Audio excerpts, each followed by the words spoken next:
कुंद कुंदशों में ग्रंथराज पंचायसिका जी में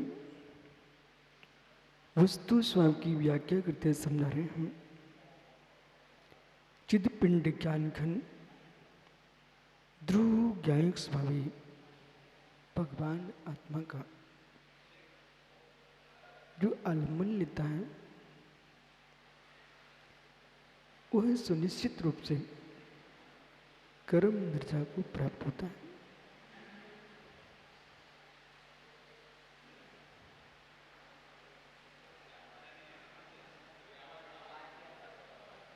बद्ध मूला अबुद्ध मूला शैपाक ऐपाक दृढ़ के दो भेद हैं।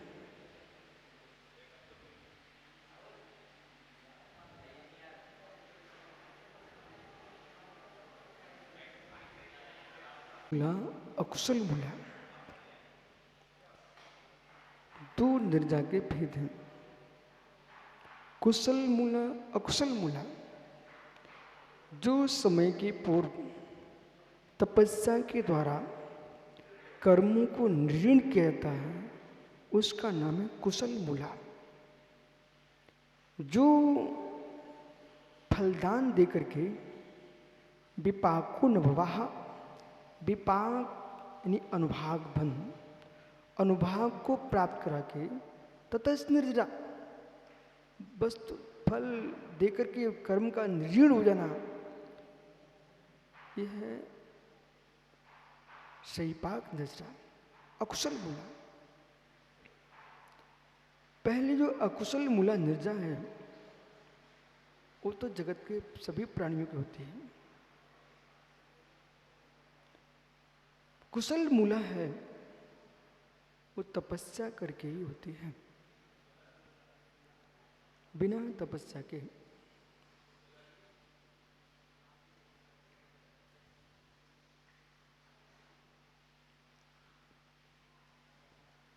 बिना तपस्या के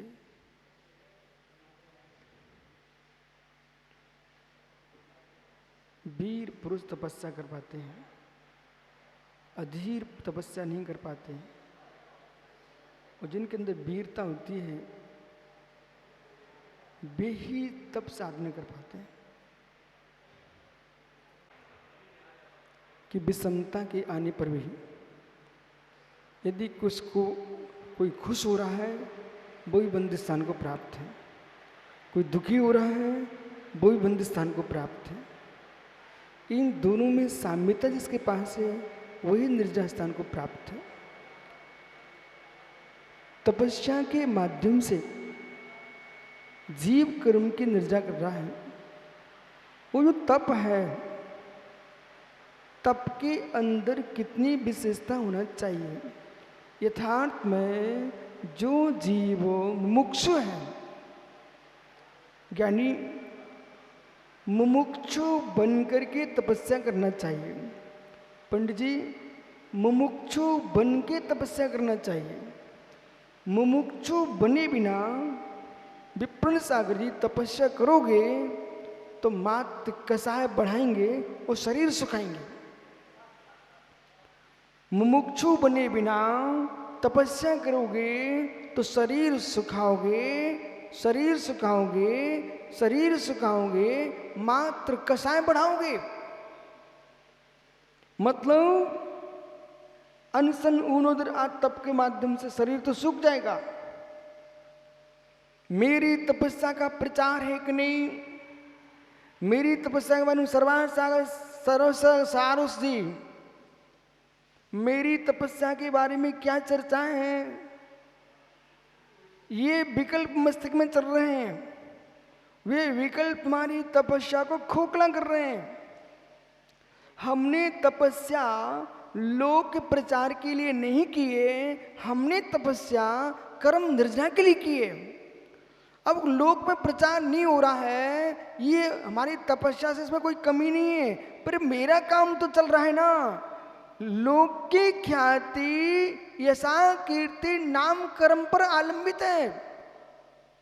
घोर आश्रय दिनेश जैसे पंडितों को ये पता ही नहीं है कि तपस्या का और यश का कोई संबंध नहीं है। तपसा निर्जना च। अरे तपस्या तो निर्जना के लिए हो रही है माता जी, तपस्या तो निर्जना के लिए हो रही है, लेकिन अज्ञानी जीव, विपिन सागर जी, अज्ञानी जीव क्या देख रहा है? मेरा यश फेर रहा है कि नहीं, यश फेर रहा है कि नहीं, यश फेर रहा नहीं। अरे भाई तपस्या से तो यश भी नष्ट होगा। पहले सुनिए ध्यान से, जहां पाप प्रगतियों का क्षय करने वाली तपस्या तो बहुत छोटी सी है, जहां पर पुण्य पाप दोनों को क्षय करने वाली है वो तपस्या भगवान बनाएगी। जिस तपस्या से पाप प्रगति का क्षय होता मात्र, वो तपस्या मात्र आपको स्वर्ग तक भेज पाएगी। जिस तपस्या से पुण्य पाप दोनों का क्षय होता है, ऐसी तपस्या तुमको भगवान बनाएगी। तो लक्ष्य क्या होना चाहिए? महात्मा विपिन सागर जी, मित्र, लक्ष्य क्या होना चाहिए कि मेरी तप साधना से कितने लोक में प्रभावना हो रही है कि हम गिरीज बुक में जा रहे हैं, कौन सी बुकों में जा रहे हैं। मेरे मित्र, ये तपस्या का कोई फल नहीं है। तपस्या का फल ही है कर्म दर्जा मेरी हो रही है, कर्म दर्जा मेरी हो रही है। माना कि मैंने 10 उपास कर लिए और एक आदमी ने ये नहीं पूछा हमसे, महाराज जी स्वास्थ्य ठीक है? अपना कर्तव्य है, जो धर्मात्मा तपस्या कर रहा है उसके बारे में आपको वात्सल्यता प्रकट करना चाहिए, स्नात पेत कृत्वा, सनातपना दिखाना चाहिए, अपेत केत्वा, मायाचारी रहित होकर के, कि धन्य आपके लिए, आपने इतनी बड़ी तपस्या की है, उससे तपस्वी को शक्ति मिलती है, उत्साह शक्ति बढ़ती है। लेकिन माना कि अनुपम सागर जी, ये अरिजीत सागर ने एक दिन आकर के सिर तो दबाया नहीं, सिर खा डाला। तो ये वहां पर ये नहीं सोचना आपको कि मैंने इतनी बड़ी तपस्या की है और किसी को मेरे तपस्या का पता ही नहीं चला। मित्र, जो मुमुक्षु नहीं है वो जीव इसलिए तपस्या करेगा पुरुष सागर कि मेरी ख्याति फैल जाए, मुझे क्या कर्म तो पता ही नहीं हमारे लिए। जो मुमुक्षु नहीं है वो भूखे रह कर लंघन तो कर लेगा, परंतु माँ तो उसमें भी खोजेगा, कितने पेपरों में छपाओ में ये खोजेगा। जो मुमुक्षु जीव है वो क्या देखेगा? वो देखेगा कि किसी को नहीं मालूम उसे मुझे क्या लेने देना। तपस्या महात्मा जी पुरुष सागर तपस्या ऐसे करना चाहिए, महात्मा पुरुष सागर तपस्या ऐसे करना चाहिए जैसे कि एकांत में गर्भाधान होता है पर किसी को नहीं पता है किसके यहाँ क्या हो रहा है, लेकिन जब संतान जन्म लेती है तो मेरे मित्र खुश होकर कहता गुरुजी ये मेरा बेटा है। तो जैसे बाद में पता चल जाता है ना, ऐसी समत्व सागी तपस्वी यथार्थ में तपस्वी हो तो दिखावे की कोई आवश्यकता नहीं है। कोई पड़ोसी तुम्हारा नाम ले ना ले, लेकिन तुम तो ये देखो जैसे गर्भाधान में तुम बताना भी नहीं चाहते पड़ोसी को, क्या घर के लोगों को पता नहीं होता है कब गर्भाधान हुआ है, लेकिन जब संतान जन्म लेती है तो पूरा कुटुंब उसको खिलाता है। ऐसे ही तुम्हारी तपस्या से केवल ज्ञान हो रहा तो तीनों लोक में आनंद छा जाएगा, लेकिन तपस्या को दिखा करके बर्बाद मत करो। जब पेट बढ़ेगा तो अपने आप दिखेगा, दिखाने की क्या जरूरत है? ओहो, और मित्र यदि पेट बढ़ा और कुछ दिन बाद पिचक गया, इसका मतलब है कि गर्भपात हो चुका है। ऐसे जिस व्यक्ति ने तपस्या की और दिखावे में चला गया उसकी पूरी तपस्या का गर्भपात हो गया। पारस बेटा, आग लगते ही कोयला सफेद हो जाता है, पत्थर का कोयला पंडित जी राख उसकी, पंडित जी पत्थर के कोयले की राख सफेद हो जाती। आहा, ये देखो तप का प्रभाव। काला कोयला आग जलते ही जब भस्म होता है तो सफेद हो जाती है, ऐसे काले कर्म भी तपस्या के ध्यान की आग लगते ही सारे कर्म झर करके मेरे में आत्मा सफेद हो जाती है, स्वच्छ हो जाती है। कुछ भी कर लो, तप धारण किए बिना न कोई जीव भगवान बना है, न बनेगा, न बन रहा है, त्रैकालिक है ये। नियम से तपस्या करना पड़ेगी। विष्णु सागर भैया, ऐसे लोगों की बातों से सुरक्षित रहना पड़ेगा। मित्र, तपस्या करोगे ना तो शरीर तो कमजोर होगा। अब भी आ गए गुरुजी, बहुत कमजोर हो गए हो गुरुजी, ये दवाई खा लो, गुरुजी शक्ति आएगी। दवाई खा के उपास नहीं करना, उपास ही दवाई है।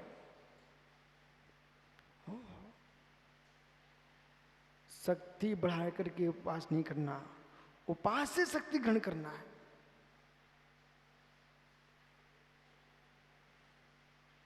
औषधि खा करके पुण्य सागर उपास नहीं करना है, उपास ही तुम्हारी औषधि बने।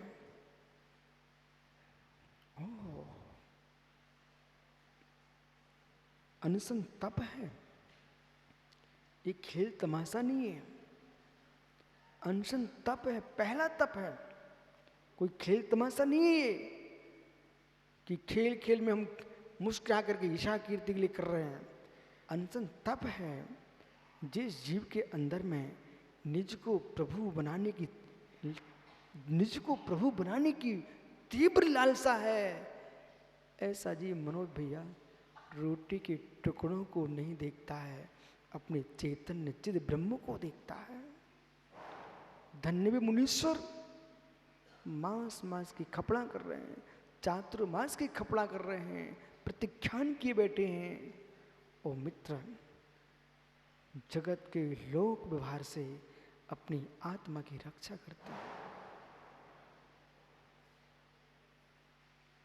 और लोक व्यवहार से आत्मरक्षा नहीं की, भीड़ तो दिख जाएगी पर आनंद नहीं आ पाएगा, नहीं आ पाएगा। ज्ञानियों, इसे भी जानो, इसे भी समझो। जिस दिन परम भावदर्शी, अवरल परम भावदर्शी, जब परम भावदर्शी अपने को प्राप्त करोगे ना, तब तुमको अपनी तपस्या का फल दिखाई देगा। परम भावदर्शी, ये सब अपरम भावदर्शी हैं, जो लौकिक जनों के मध्य में बैठ करके लौकिक क्रियाकलापों में मस्ती कर रहे हैं, ये सब अपरम भावदर्शी लोग हैं।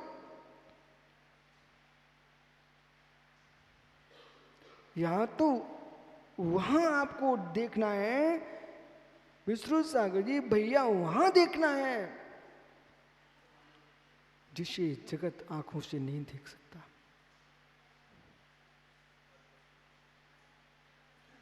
ध्रुव परमाणु को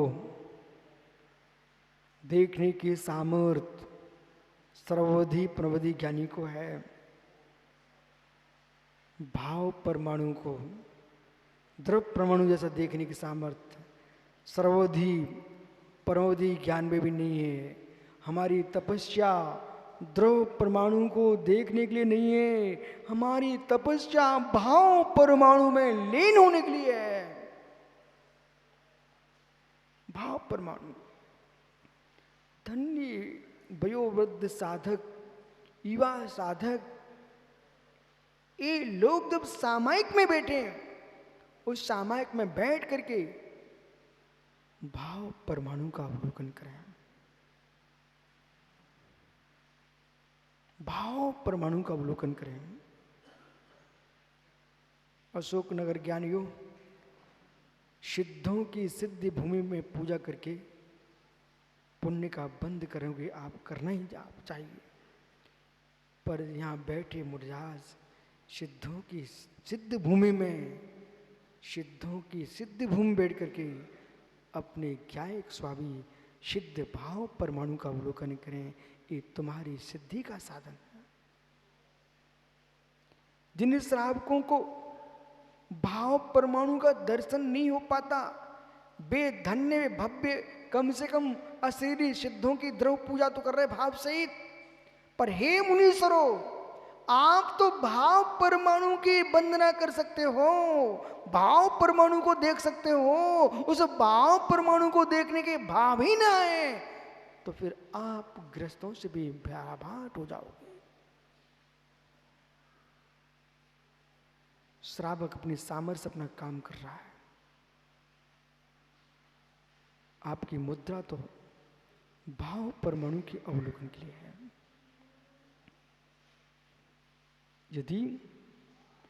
यदि कोई जीव कुमत ज्ञानी, कोई जीव विपण कुमत ज्ञानी, कुमत ज्ञानी जीव इतना बड़ा क्षोभसम उसका,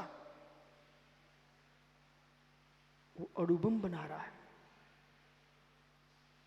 देखो, आप क्षोभसम के पास जाइए, आप गलत में मत सोचिए। आज मैं आपको रहस्य की बात बोल रहा हूं। मध्याह्न में समय सार में आपने बहुत सारा विषय आज दिखा। आज आपने अष्टशास्त्री में गंभीर विषय सुना है। अब आप परमाणु पंचास्तिकाय को देख रहे हो, और यही ग्रंथ है, इसमें भाव परमाणु की व्याख्या है। पंचास्तिकाय में भाव परमाणु की व्याख्या है, सर्वार्थ सिद्धि के परिशिष्ट में भाव परमाणु की व्याख्या है। अब ज्ञानियों, ये विषय समझने में क्या बोल रहा हूं, सभी तटस्थ हो गए। श्राप को एक कुमत ज्ञानी अणुबम बना रहा है, मतलब उसके पास कि पौदीर्घ द्रव्यों का संग्रह करके उसकी सूक्ष्म शक्ति को उद्घाटित कर रहा है,